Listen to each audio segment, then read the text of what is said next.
Hello dear banking aspirant, welcome to galaxy classes.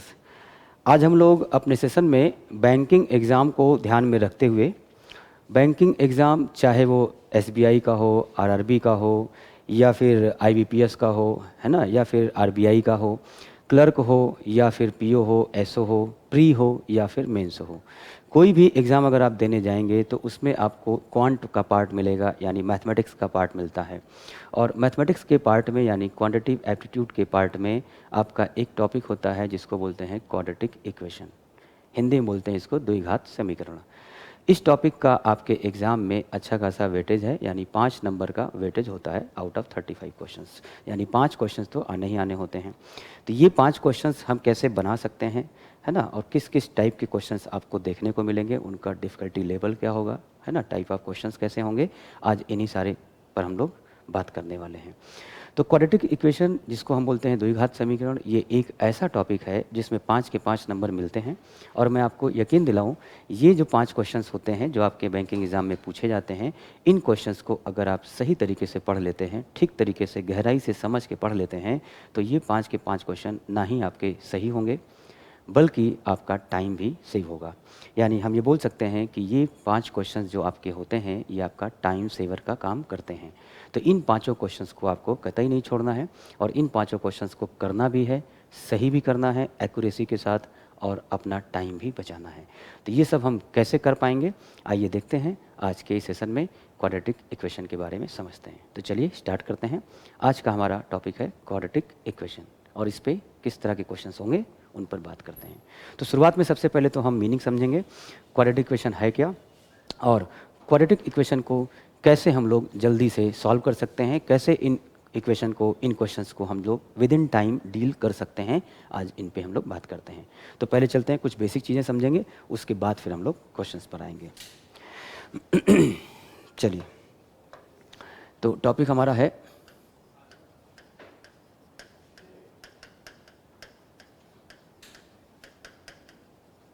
Quadratic equation. इसको बोलते हैं द्विघात समीकरण। तो जो क्वाड्रेटिक इक्वेशन होता है वो कैसा होता है देखने में, आइए शुरुआत से बात करते हैं। तो देखिए, जो हमारा इक्वेशन होता है, इक्वेशन का मतलब ये होता है जिसमें लेफ्ट साइड और राइट साइड हो, ठीक है।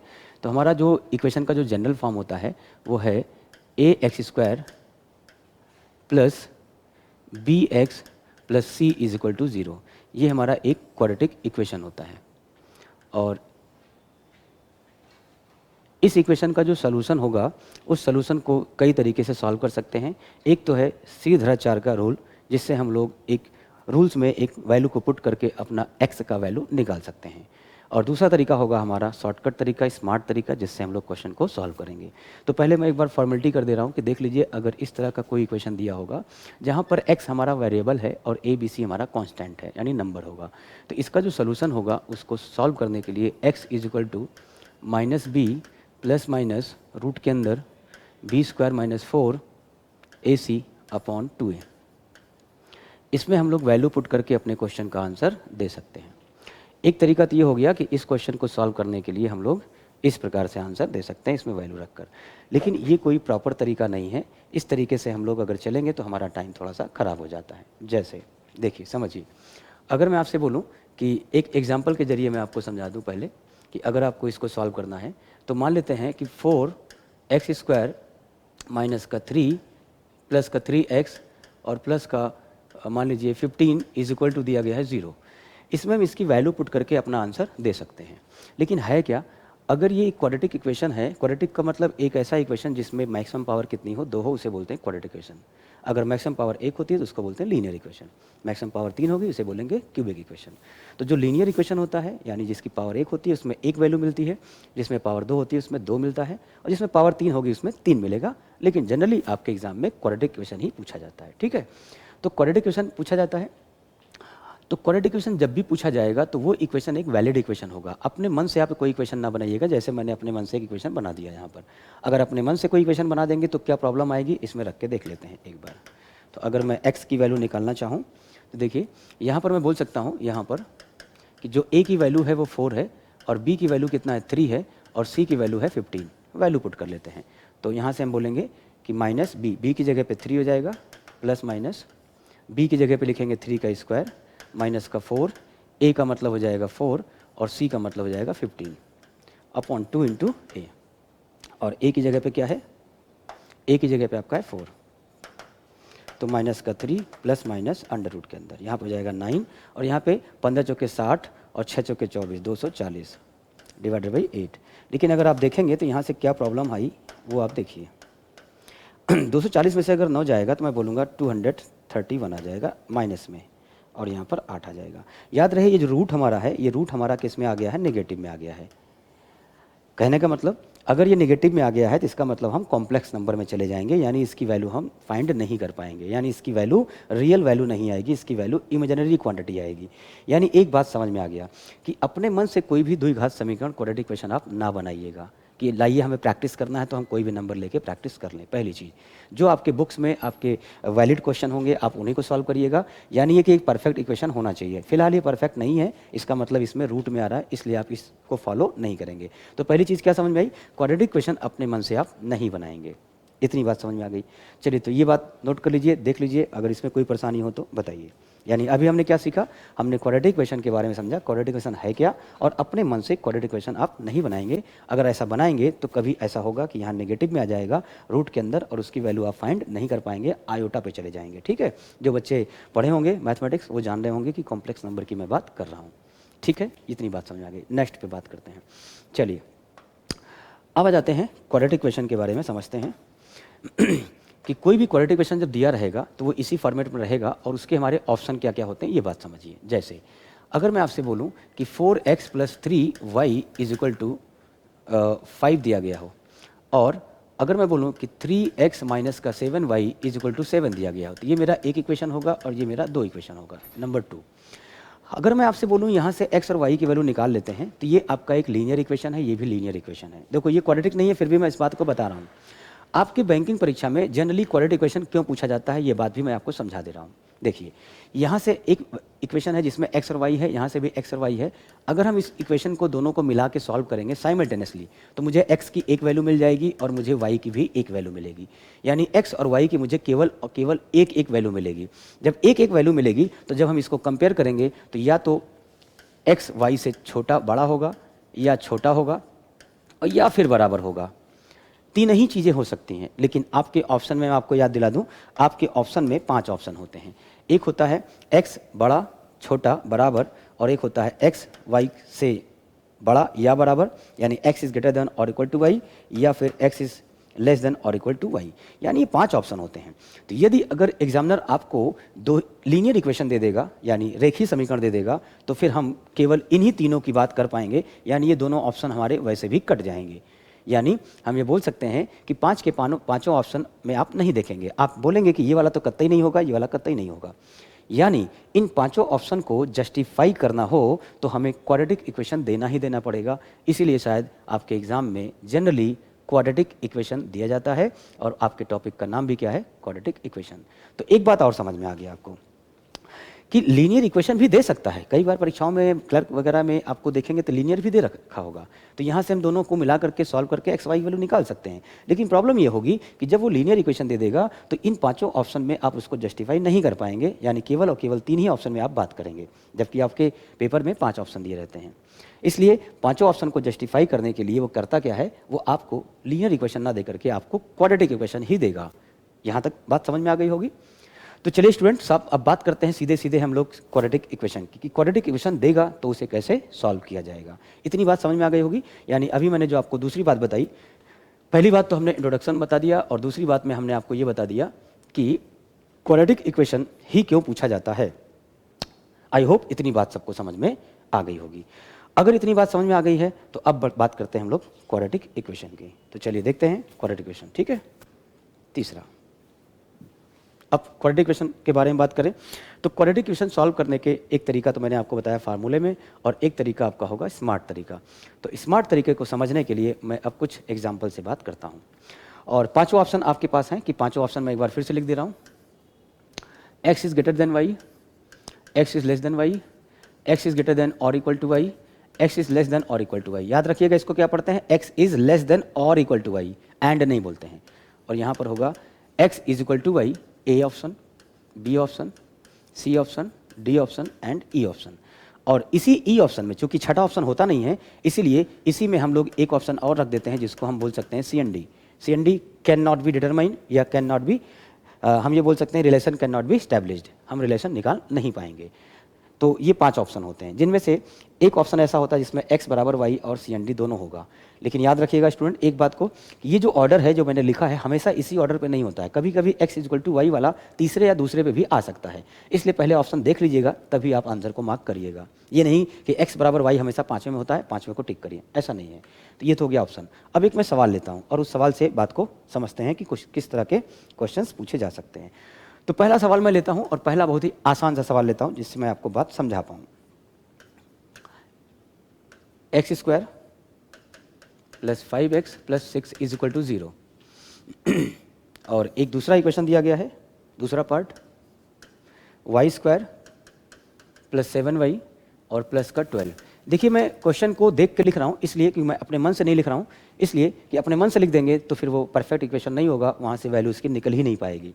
इसलिए हम लोग ऐसे सवाल को सॉल्व करेंगे जो वाकई में आपके वैलिड क्वेश्चन हों।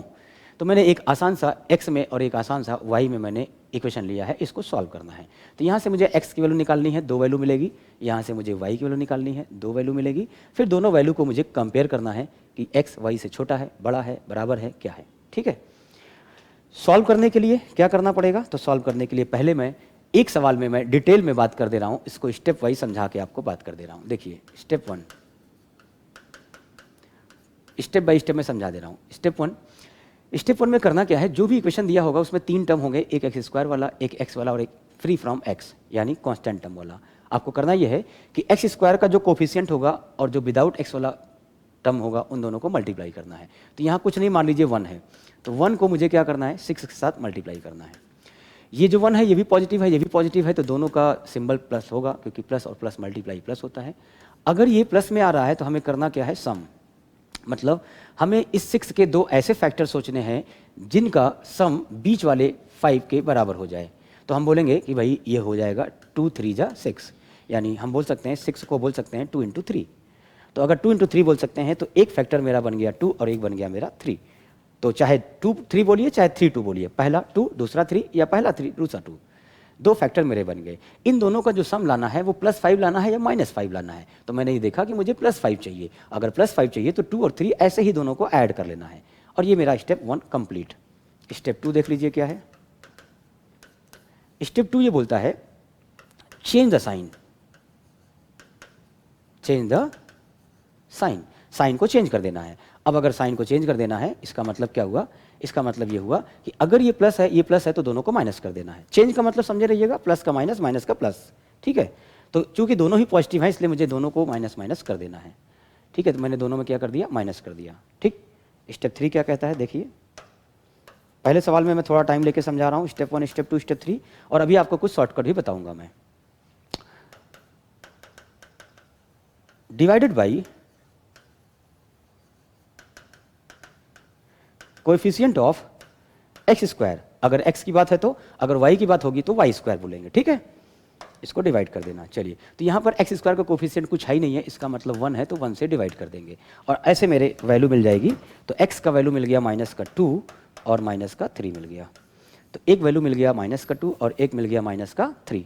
तो ये मेरे x के 2 वैल्यू हो गए। आई होप बात समझ में आ गई होगी। अगर बात समझ में आ गई होगी तो बस इसी चीज़ को लेके चलते हैं और दूसरे इक्वेशन में अप्लाई कर देते हैं। और अब की बार टाइम नहीं लगाएंगे, यहाँ 1 है यहाँ 12 है, तो 1 और 12 को दोनों को मल्टीप्लाई कर लेंगे। ये पॉजिटिव है ये पॉजिटिव है, तो दोनों प्लस होगा। अगर प्लस है तो मुझे सोचना है कि 12 के 2 ऐसे फैक्टर करेंगे जिनका सम यानी योग इस बीच वाले +7 के बराबर आ जाए। तो मैं बोलूँगा अगर ये 12 है तो हम बोल सकते हैं 3 इंटू 4 या 4 इंटू 3। 3 और 4 को जोड़ने पर भी 7 आ रहा है, यानी एक फैक्टर बन गया 3 और एक बन गया 4। आई होप यहाँ तक बात समझ में आई होगी। एक बन गया 3 और एक बन गया 4, और 3 और 4 को जोड़ने पर देखो 7 लाना है, +7 लाना है कि माइनस, तो यहाँ पे है +7। माइनस होगा तो क्या करेंगे अभी अगले सवाल में समझेंगे। तो अगर यहाँ पे प्लस है तो दोनों को एज इट इज जोड़ देंगे। स्टेप 1 डन, ये मेरा स्टेप 1 कंप्लीटेड। मैं कलर चेंज कर ले रहा हूँ। स्टेप 2 की बात करने जा रहे हैं। स्टेप 2 में क्या बोला था आपने, divided by change the sign. तो साइन को मैंने चेंज कर दिया, साइन को मैंने चेंज कर दिया। तो 3 को -3 बोल दिया, 4 को -4 बोल दिया। और स्टेप 3 क्या बोलता है, स्टेप 3 में बोलता है कि भाई divided by coefficient of x square. यहाँ पर एक्स स्क्वायर था, यहाँ पर क्या होगा वाई स्क्वायर। तो वाई स्क्वायर का कोफिशिएंट बाई चांस यहाँ पर भी 1 है तो यहाँ पर भी 1 हो जाएगा। Therefore we can say that the value of y is -3 minus का 4। उम्मीद करता हूँ बात समझ में आ गई होगी। एक बात यहाँ से और समझ में आ रही होगी आपको कि यदि कोई इक्वेशन ऐसा है जिसमें वाई स्क्वायर का कोफिशिएंट या एक्स स्क्वायर का कोफिशिएंट यहाँ पे 1 है, मतलब कुछ भी नहीं है, तो उसमें जो रूट्स मिलेंगे वो कभी भी फ्रैक्शन में नहीं मिलेंगे, वो हमेशा नंबर में मिलेंगे। प्लस माइनस हो सकता है लेकिन नंबर में मिलेगा। कभी ऐसा नहीं होगा कि 2/3, 1/2, 5/7, ऐसा नहीं होगा, यानी फ्रैक्शन में नहीं मिलेगा। ठीक है। अब रही बात कंपेरिजन की, तो कंपेरिजन कैसे करते हैं इस बात को भी मैं समझा दे रहा हूँ। देखिए यहाँ पे -2, -3, यहाँ -3, -4 है, तो देखो यहाँ 2 वैल्यू, यहाँ 2 वैल्यू है, तो आपको 4 बार कंपेयर करना पड़ेगा। इस -2 को -3 के साथ कंपेयर किया तो -2 -3 से ये बड़ा है। याद रहे माइनस में कोई चीज़ अगर छोटी होती है तो बड़ी मानी जाती है, तो हम बोलेंगे x is greater than y। दूसरा, इसको -2 को भी -4 के साथ भी कंपेयर करना है, तो -4 और -4 में -2 बड़ा ही होगा। -3 और यहाँ पर देखो, अगर हम बोलें यहाँ -3 है, यहाँ भी -3, इसका मतलब दोनों क्या हो गए, इक्वल हो गए, यानी इक्वल का साइन भी लगा सकते हैं। ठीक है, इसमें कोई परेशानी नहीं होगी। एक और बार करेंगे, इस -3 को -4 से भी कंपेयर करेंगे तो -3 -4 से बड़ा ही है तो बड़ा आ गया, यानी हम बोल सकते हैं कि मेरा जो आंसर होगा x is greater than or equal to y, that is option number C. तो ये मेरे पहले क्वेश्चन का आंसर हो जाएगा। और पहले क्वेश्चन में उम्मीद करता हूँ कि आपको प्रोसेस समझ में आ गया होगा कि कैसे हम इन इक्वेशन को सॉल्व करते हैं। ठीक है, अभी मैं इसमें कुछ बड़े बड़े कोफिशिएंट भी लेता हूँ और अभी मैं आपको एक चार्ट भी समझाऊंगा। उस चार्ट से कई बार ऐसा होता है कि कुछ क्वेश्चंस हम देख के ही बता देंगे कि इसमें आंसर आएगा या नहीं आएगा। चलिए, उम्मीद करता हूँ इतनी बातें आपको समझ में आ गई होंगी। तो ये रहा आपका क्वेश्चन नंबर 1 और क्वाड्रेटिक इक्वेशन को हम लोग इस प्रकार से सॉल्व करते हैं जल्दी जल्दी से। एक और सवाल की बात करते हैं। चलिए एक और क्वेश्चन देखते हैं।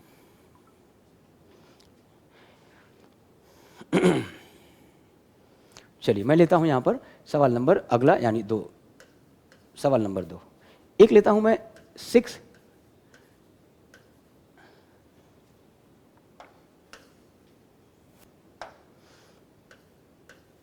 6x स्क्वायर -49x और प्लस का 99 इज इक्वल टू 0, और दूसरा y में दे रखा है, थोड़ा मैंने अब की बार नंबर्स को बड़ा किया है, प्लस का 17 दिया है और प्लस का 14 इज इक्वल टू 0।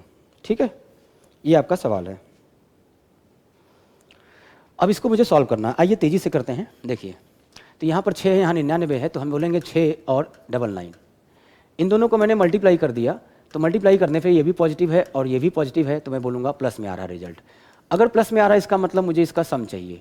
याद रहे, अगर मुझे इसका सम चाहिए और वो 49 के बराबर होना चाहिए, -49 के बराबर।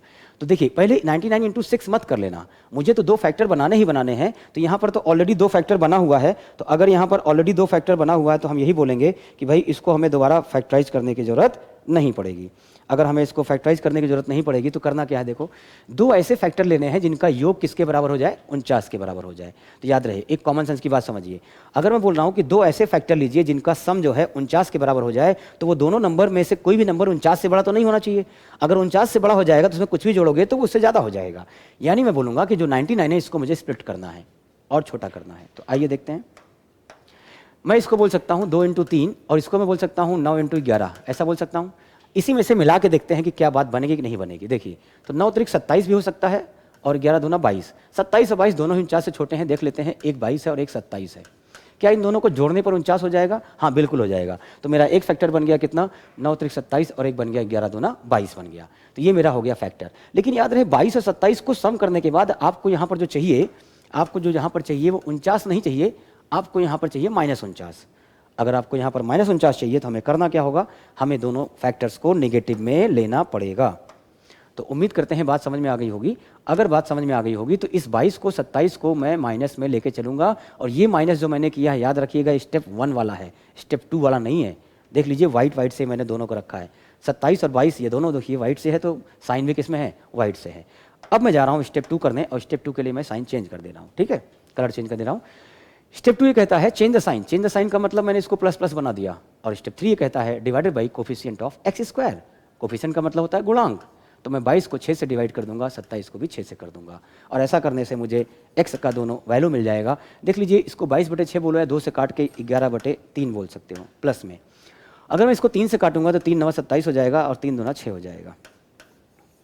यानी ये मेरा रूट्स बन गया कौन कौन सा, 11/3 और दूसरा बन गया मेरा 9/2। तो ये मेरे दोनों रूट्स बन गए। सिमिलरली इसी प्रकार से अगर मैं यहाँ की बात करूँ तो यहाँ की वैल्यू कैसे निकाल सकते हैं, देखिए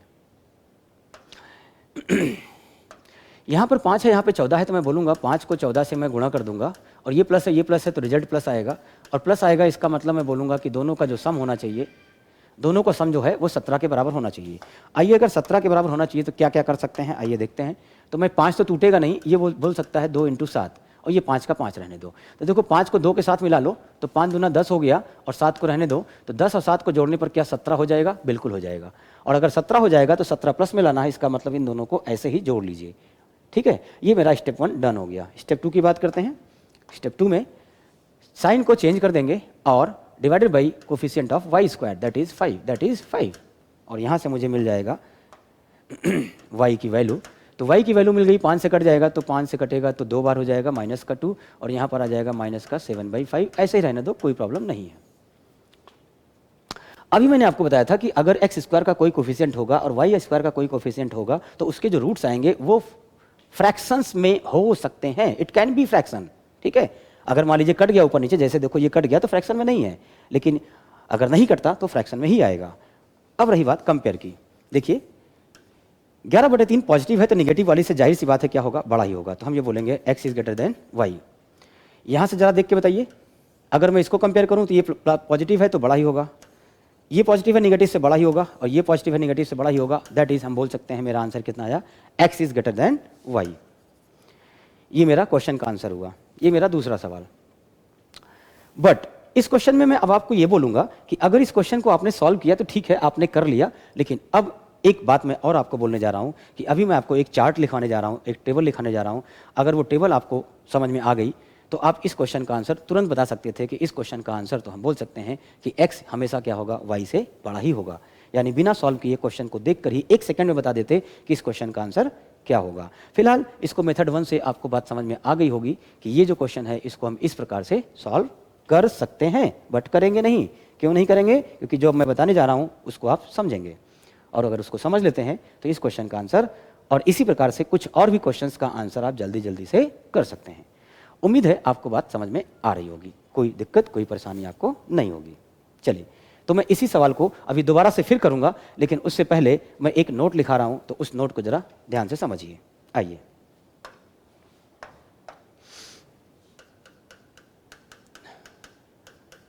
एक नोट में लिखवाने जा रहा हूं और उस नोट को समझिएगा। ओके,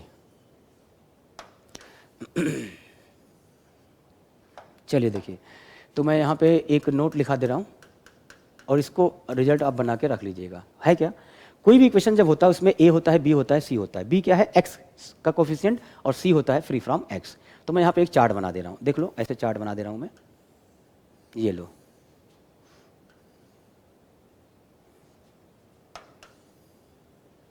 देखिए,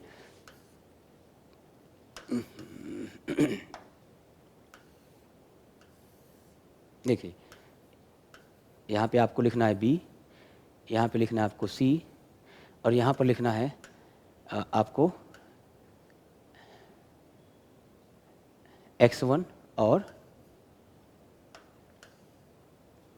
b और c, और यहाँ पर लिखना है आपको x1 और x2, मतलब उसके रूट्स हैं। ठीक है, चलिए अब देखिए, यहाँ से मैं बोलने जा रहा हूँ कि अगर b और c का साइन, अगर b प्लस है और c भी प्लस है तो क्या होगा। अगर b प्लस है लेकिन ये माइनस है तो क्या होगा। और अगर b का साइन माइनस है, c का प्लस होगा तो क्या होगा। और अगर b निगेटिव है और c भी निगेटिव है तो क्या होगा। तो ये 4 केस आप याद रखिएगा, और इन चारों केस में ध्यान से समझ लीजिए। अगर b और c दोनों का साइन पॉजिटिव है तो इसके दोनों ही रूट्स नेगेटिव में आएंगे, ये बात ध्यान रखना। मतलब दोनों ही रूट्स कैसे आएंगे, नेगेटिव में आएंगे, इस बात को समझ लेना। ऐसे याद कर लो, अगर प्लस प्लस है तो माइनस माइनस आता है। दूसरा मैं लिख दे रहा हूं, अगर बी नेगेटिव है और सी पॉजिटिव है तो इसमें दोनों ही रूट्स प्लस में आते हैं। पहले इन दोनों को मैं लिख दे रहा हूं, फिर समझ लीजिए एक बार। अगर दोनों का साइन पॉजिटिव है तो रूट्स हमेशा दोनों नेगेटिव आएंगे, और अगर बी नेगेटिव है और सी पॉजिटिव है तो दोनों रूट्स पॉजिटिव आएंगे। इतनी बात समझ में आ गई? अगर ये बात समझ में आ गया तो एक चीज और समझ लीजिए यहां से। देखिए, अगर बी पॉजिटिव है और सी नेगेटिव है और अगर दोनों नेगेटिव है तो इन दोनों ही केस में दोनों ही रूट्स कैसे आते हैं? दोनों ही रूट्स हम बोलेंगे, यहां पर हम बोलेंगे दोनों में से कोई एक नेगेटिव होगा, कोई एक पॉजिटिव होगा। कोई एक नेगेटिव होगा, कोई एक पॉजिटिव। देखो, पॉजिटिव नेगेटिव, नेगेटिव पॉजिटिव कुछ भी मान लो, मैं बोल रहा हूं कोई एक पॉजिटिव होगा और कोई एक नेगेटिव होगा। उम्मीद करता हूं बात समझ में आ गई होगी। अब ध्यान से समझिएगा, ये दोनों जो केस हैं उनको ऐसे समझिएगा, पीला पीला वाला और लाल लाल वाला, ठीक है? ये मैंने कलर से बना दिया है। अब यहां से बात करते हैं इसकी। देखिए, इस पहला वाला और तीसरा वाला जो केस है, ये वाला, अगर ये प्लस होगा, ये प्लस होगा तो इसके रूट्स कैसे आएंगे? नेगेटिव, इसके रूट्स क्या आएंगे? पॉजिटिव। याद रहे, किसी इक्वेशन में अगर दोनों रूट्स नेगेटिव हैं, दूसरे में इक्वेशन में दोनों ही पॉजिटिव हैं, तो जाहिर सी मैं बात करूंगा कि नेगेटिव वाला हमेशा पॉजिटिव से क्या होता है? छोटा होता है। तो मैं बोल सकता हूं यहां पर नो नीड टू कैलकुलेट। हमें कैलकुलेट करने की कोई जरूरत नहीं है, हमें सॉल्व करने की जरूरत नहीं है। बिना सॉल्व किए हम आंसर बता सकते हैं कि अगर किसी इक्वेशन के दोनों रूट्स नेगेटिव हैं और किसी के दोनों रूट्स पॉजिटिव हैं तो सीधे बोल सकते हैं कि जो नेगेटिव रूट रखता है वो हमेशा पॉजिटिव वाले से क्या होगा? छोटा होगा, जैसा कि आपका पिछला वाला सवाल था। अभी दिखाता हूं आपको। दूसरा, अगर आप दूसरा वाला और चौथा वाला देखें, दूसरा वाला चौथा वाला, तो इसमें एक पॉजिटिव एक नेगेटिव आएगा, इसमें एक पॉजिटिव नेगेटिव आएगा। लेकिन इस वाले को ऐसे याद रखिएगा कि यदि किसी भी इक्वेशन में अगर सी नेगेटिव है और दूसरे वाले में भी सी नेगेटिव है, वॉट एवर बी पॉजिटिव हो या नेगेटिव हो, फिर से समझिए, किसी भी इक्वेशन में दिए गए दोनों इक्वेशन में यदि सी वाला पार्ट नेगेटिव है, वॉट एवर बी क्या है मुझे मतलब नहीं है, अगर सी नेगेटिव है तो इसमें मैं बोलूंगा हमेशा आंसर सी एंड डी आएगा, यानी relation can not B established होगा। इतनी बात समझ लीजिए। इसके बाद मैं इस पर एग्जांपल करा के आपको बता दे रहा हूं। कई बार ऐसा होता है कि 5 क्वेश्चंस में से एक क्वेश्चन ऐसा फंस जाता है, मिल जाता है, जिसमें आपको इन्हीं दोनों केस में से हमें क्वेश्चन दे दिए जाते हैं और हम उसको देख नहीं पाते हैं और हम उसको भी अपना टाइम वेस्ट करके सॉल्व करते हैं। कहने का मतलब, अगर इन पे सवाल बनता है तो आप उन सवालों को जल्दी जल्दी से सॉल्व कर सकते हैं। तो उम्मीद करते हैं बात समझ में आ गई होगी। अगर बात समझ में आ गई होगी तो देख लीजिए, इसको एक बार नोट कर लीजिएगा। एक बार मैं फिर रिपीट कर दे रहा हूं, अगर B और C पॉजिटिव होगा तो उसके रूट्स नेगेटिव आते हैं दोनों ही। अगर B नेगेटिव है, C पॉजिटिव है तो इसमें दोनों ही पॉजिटिव आते हैं। बस ये दोनों केस याद रखिएगा, बाकी मत याद रखिएगा। बाकी में मुझे पता है, अगर इसके अलावा कुछ भी है, B पॉजिटिव C नेगेटिव या दोनों ही नेगेटिव है, तो इसमें एक रूट पॉजिटिव एक रूट नेगेटिव आएगा। बट अगर दोनों ही इक्वेशन में C का साइन नेगेटिव होगा तो इसमें ऑलवेज CND होगा, ऑलवेज। एक बात और, CND होना खाली यहीं से नहीं तय होता है कि जब ऐसा होगा तभी CND होगा। याद रहे, मैं बोल रहा हूं कि जब ऐसा होगा तो CND होगा, लेकिन वाइसे वर्सा नहीं बोल रहा हूं। जब ऐसा होगा तो CND होगा, लेकिन CND है तो ऐसा ही होगा, ये मैं नहीं कह रहा हूं। ठीक है, CND और भी किसी वजह से हो सकता है, लेकिन जब ऐसा होगा तो पक्का CND होगा। अब आइए आपको वो मैं एग्जाम्पल दिखा देता हूं जो अभी हम लोगों ने किया था। जरा देखिए फटाफट, मैं इसको एक बार रफ कर रहा हूं, समझिएगा।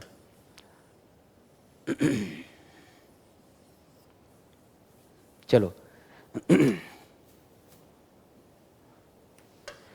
ये देखिए यहां पर, ये मेरा इक्वेशन था, ठीक है, ये मेरा इक्वेशन था। जरा देख के बताइएगा, यहां पर देख के बताइए।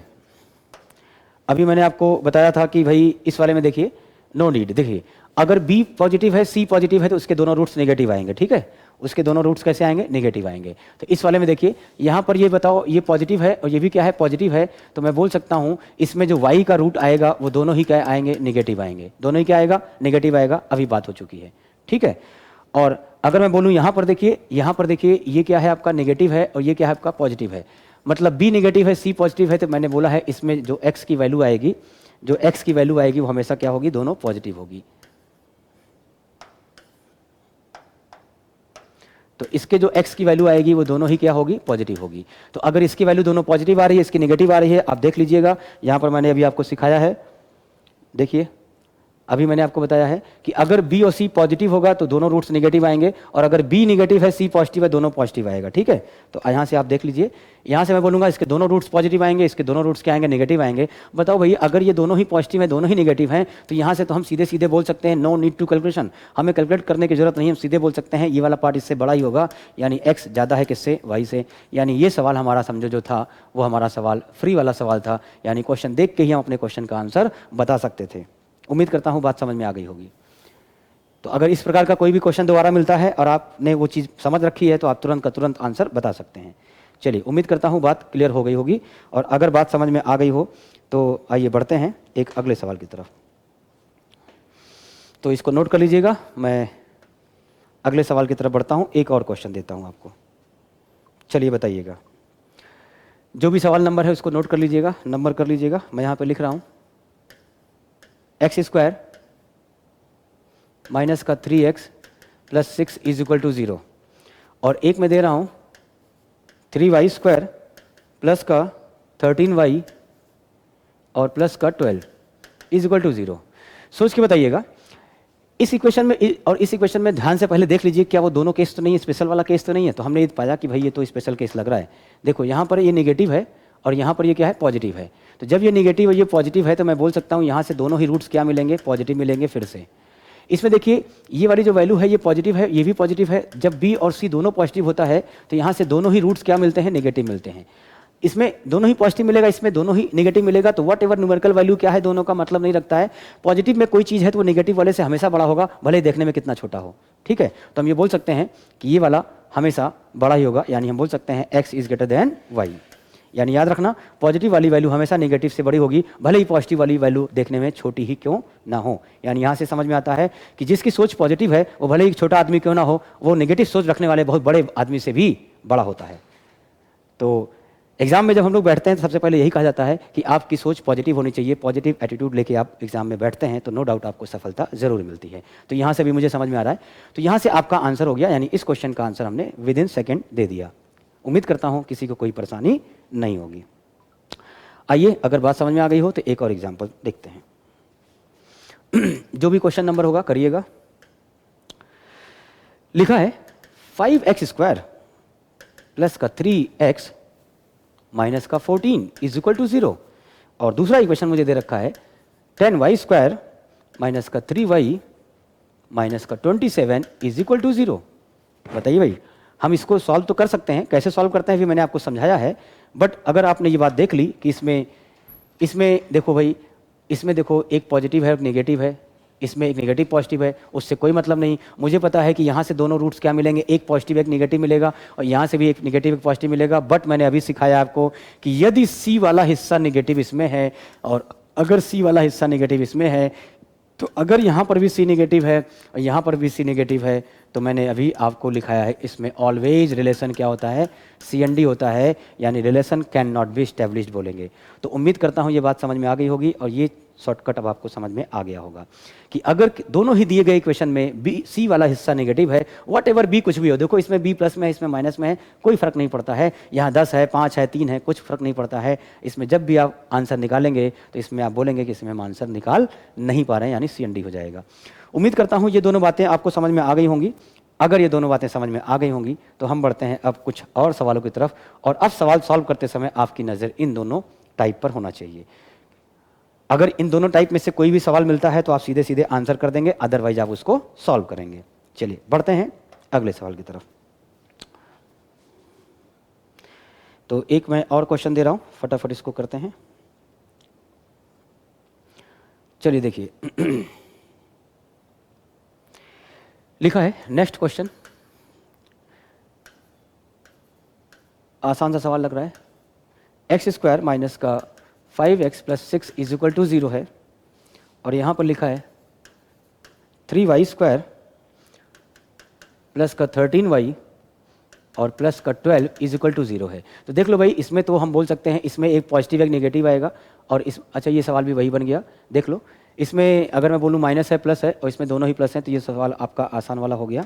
यानी यहाँ से हम बोल सकते हैं, देखो ये नेगेटिव है और ये पॉजिटिव है, तो यहाँ से x की वैल्यू मिल जाएगी मुझे, दोनों ही वैल्यू मुझे पॉजिटिव मिलेगा, और इसमें मुझे यहाँ प्लस प्लस दिख रहा है तो यहाँ से मुझे दोनों ही वैल्यू निगेटिव मिल जाएगी, यानी हम बोल सकते हैं इसमें सीधे सीधे हम आंसर बोल सकते हैं नो नीड टू कैलकुलेट। ये पॉजिटिव है नेगेटिव है तो हम बोल सकते हैं कि x वाला हमेशा बड़ा होगा किससे, y से।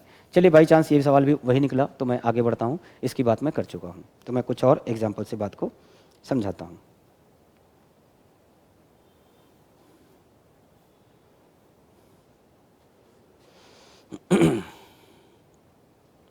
चलिए तो यहाँ पर मैं बोल सकता हूँ इसका आंसर ये हो गया। नेक्स्ट बढ़ते हैं अगले सवाल पर, एक और क्वेश्चन लेते हैं। देखिए अगला सवाल, एक्स स्क्वायर माइनस का 9x प्लस का 20 इज इक्वल टू 0। दूसरा है वाई स्क्वायर माइनस का 13y और प्लस का 42 इज इक्वल टू 0। देखो यहाँ से दोनों वैल्यू पॉजिटिव मिलेंगी और यहाँ से भी दोनों वैल्यू पॉजिटिव मिलेंगी, इसलिए हम ये नहीं कह सकते हैं कि क्या यहाँ पे क्या आंसर आएगा, तो इसको मुझे चेक ही करना पड़ेगा। तो आइए सॉल्व करते हैं। स्टेप 1 देखो क्या कहता है, यहाँ 1 है 20 है तो 1 इंटू 20 करेंगे और ये पॉजिटिव तो पॉजिटिव आएगा। पॉजिटिव का मतलब मुझे सम देखना है, तो ऐसे दो फैक्टर करो जिसका सम 9 के बराबर आ जाए, मतलब -9 के। तो बोलूँगा इसको 4 इंटू 5 कर लेते हैं, यानी 1 मिला 4 1 मिला 5। तो मुझे 1 4 मिला 1 5 मिला, दोनों को जोड़ने पर 9 चाहिए, लेकिन 9 नहीं -9 चाहिए, तो दोनों को मैंने अच्छा माइनस लगा दिया और ये मेरा हो गया स्टेप 1। ये मेरा हो गया स्टेप 1। अब स्टेप 2 की बात करने जा रहे हैं और स्टेप 2 मुझे पता है क्या करना है। स्टेप 2 में हम साइन को बदल देते हैं, बदल दिया, और स्टेप 3 में क्या करते हैं, divided by coefficient of x square जो कि 1 है, तो इसका मतलब 1 से डिवाइड करिए या ना करिए कोई फ़र्क नहीं पड़ेगा, यानी हम बोलेंगे यहाँ से एक वैल्यू 4 और एक वैल्यू 5 मिल गया। देखो कितनी जल्दी आ जाता है।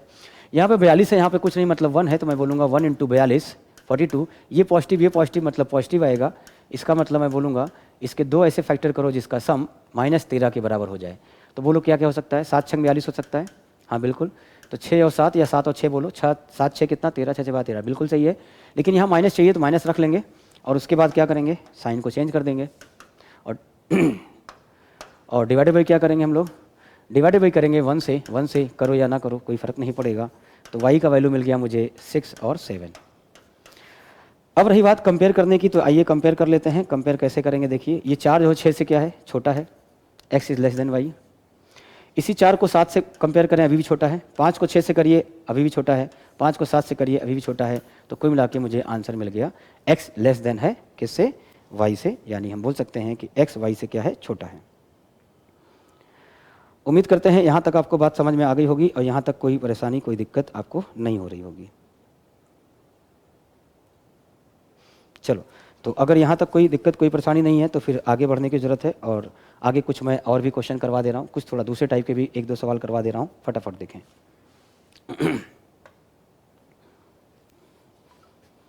एक अगला सवाल,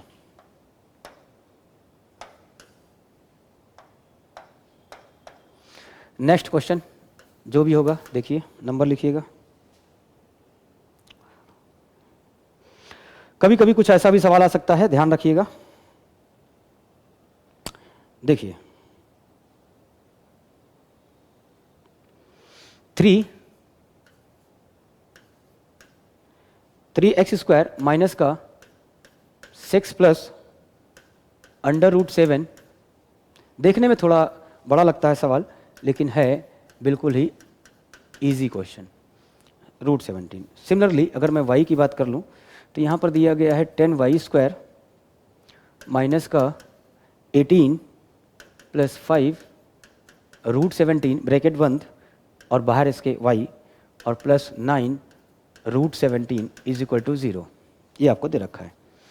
मुझे इसको सॉल्व करके x की वैल्यू निकालनी है, इसको सॉल्व करके y की वैल्यू निकालनी है, और देखने में थोड़ा सवाल आपको बड़ा लग रहा है, लेकिन अगर आपने सही तरीके से पढ़ा है तो आपको ये आसान लगेगा। मैंने क्या सिखाया है कि यहाँ पर x स्क्वायर का जो कोफिशिएंट है उसको ले लीजिए 3, और विदाउट x वाला कितना है 2√17। ये पॉजिटिव है तो रिजल्ट पॉजिटिव होगा। अगर पॉजिटिव है तो मुझे सम चेक करना है, अगर ये माइनस आता है तो मुझे डिफरेंस चेक करना होता, ठीक है। तो मैं क्या करूंगा, इसके दो ऐसे फैक्टर करो जिसका सम बीच वाले के बराबर हो जाए। तो बताइए x का जो गुणांक है वो क्या है, कोफिशिएंट क्या है, ये है। तो इसमें देखो 6 प्लस √17 है, तो मुझे जोड़ना है, तो इसको मिला लो 6 मिला लो, इसको अलग रहने दो। तो 6 और √17, देखो 6 प्लस √17 हो रहा है कि नहीं हो रहा है, और 6 इंटू √17 करने पर ये भी आ रहा है। लेकिन यहाँ पर माइनस है, इसका मतलब दोनों को माइनस में रखिएगा। ये हुआ स्टेप 1, ये हुआ स्टेप 1। स्टेप 2 में क्या करते हैं, इसको डिवाइड कर देंगे, चेंज कर देंगे साइन को चेंज कर दिया और डिवाइडेड बाई 3 कर लेंगे, मतलब यहाँ हमने 3 से डिवाइड कर दिया। तो कुल मिला के मुझे मिला यहाँ पर, इससे कट जाएगा तो ये 2 मिला पॉजिटिव का, ये भी पॉजिटिव का, √17/3। कोई बात नहीं, ऐसे रहने देंगे। अब रूट में आ रहा, कोई बात नहीं है, उसको सॉल्व करने की जरूरत नहीं है, कंपेयर करना है ओनली। क्या पता यहाँ भी रूट में मिल जाए। तो यहाँ पर बताइए 10 है, यहाँ पे कितना है 9, √17 है, ये पॉजिटिव है ये पॉजिटिव है, तो रिजल्ट पॉजिटिव आएगा।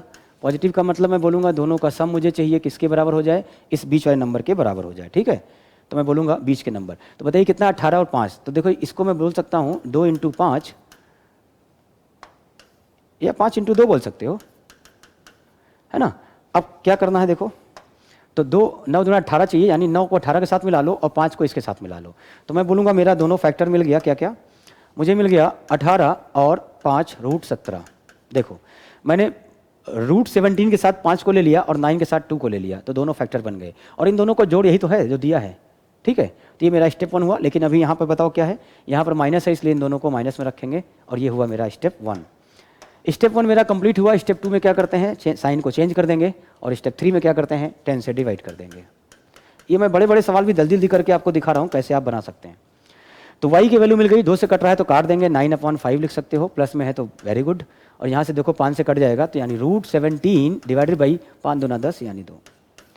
केवल मुझे कंपेयर ही तो करना है, तो मैं बोलूँगा 2 जो है इससे क्या है, देखो ये 2 है पूरा पूरा और ये देखो 5, अगर ये ऊपर 10 होता तब 2 होता ना, यानी 1 पॉइंट समथिंग है। तो ये 2 है, ये 1 पॉइंट समथिंग है, मतलब x जो है बड़ा है y से। अभी इसको इससे भी कंपेयर करना, जरा देखो ये 2 है। अब ध्यान रखा कैसे कैसे चेक होगा, अगर ये 2 है तो जरा बताना, अगर ये 16 होता ऊपर, अगर ये 16 होता तो बाहर निकलता 4, यानी अगर 16 होता तो 4 निकलता, 2 से कट जाता 2 बार, ठीक है। लेकिन ये 16 नहीं है, उससे ज़्यादा आएगा, इसका मतलब जो 2 इसको काटेगा, तो अगर ये 16 है तो यानी अगर 16 होता तो 4 निकलता, अगर 17 है तो 4 पॉइंट समथिंग निकलेगा, और 4 पॉइंट समथिंग में जब 2 से काटोगे तो ये वैल्यू बड़ी हो जाएगी। यानी याद रहे यहाँ पर x इससे तो क्या था, बड़ा था, लेकिन अगर मैं अब की बार बोलता हूँ कि इन दोनों में कौन बड़ा है, तो आप ये बोलेंगे भाई देखो यहाँ 2 है, यहाँ 17, अगर ये 17 है तो 4 पॉइंट समथिंग मिलेगा, और 4 से जब 2 से काटोगे तो 2 पॉइंट समथिंग मिलेगा, यानी ये वाला छोटा हो जाएगा। यानी हम बोलेंगे x क्या हो गया, छोटा हो गया। एक बार x बड़ा आ रहा है एक बार छोटा आ रहा है, इसका मतलब यहीं पर समझ में आ गया कि ये CND होगा, आगे कंपेयर करने की जरूरत नहीं है, यानी हम बोल सकते हैं इसमें आंसर हो गया CND। उम्मीद करता हूँ इसमें कोई प्रॉब्लम नहीं होगी किसी को, एक बार देख लीजिएगा। यानी ये सवाल देखने में बड़ा है, लेकिन ये सवाल रेडीमेड पहले से फैक्टराइज करके दिया गया है। आपकी नज़र तेज होनी चाहिए, आपको आइडिया होना चाहिए क्वेश्चंस को सॉल्व करने का। तो उम्मीद करते हैं ये बात समझ में आ गई होगी। अगर ये बात समझ में आ गई होगी तो मैं आपको 1-2 क्वेश्चन दे रहा हूँ, आप इसको सॉल्व करिएगा, घर से करिएगा, ट्राई करिएगा। चलिए, तो मैं 2 सवाल आपके लिए लिख रहा हूँ, ये आपके लिए होमवर्क होगा। इसको बनाइएगा इसी बेस पर।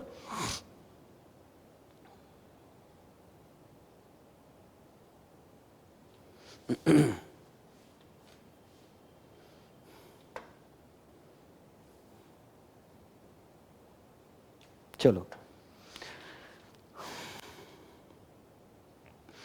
2x² माइनस का 4 प्लस √13 ब्रैकेट बंद x plus 2 √13 is equal to 0। और इसका जो y वाला पार्ट है 10y² माइनस का 18 प्लस 5 √13 है ब्रैकेट बंद y है, और प्लस 9 √13 इज इक्वल टू 0। ये पहला।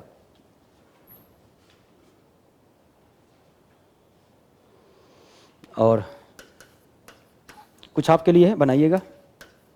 2x² माइनस 11x माइनस का 15 बराबर 0 है, और इसका दूसरा वाला y वाला है 21y² प्लस का 23y माइनस का 6 इज इक्वल टू 0।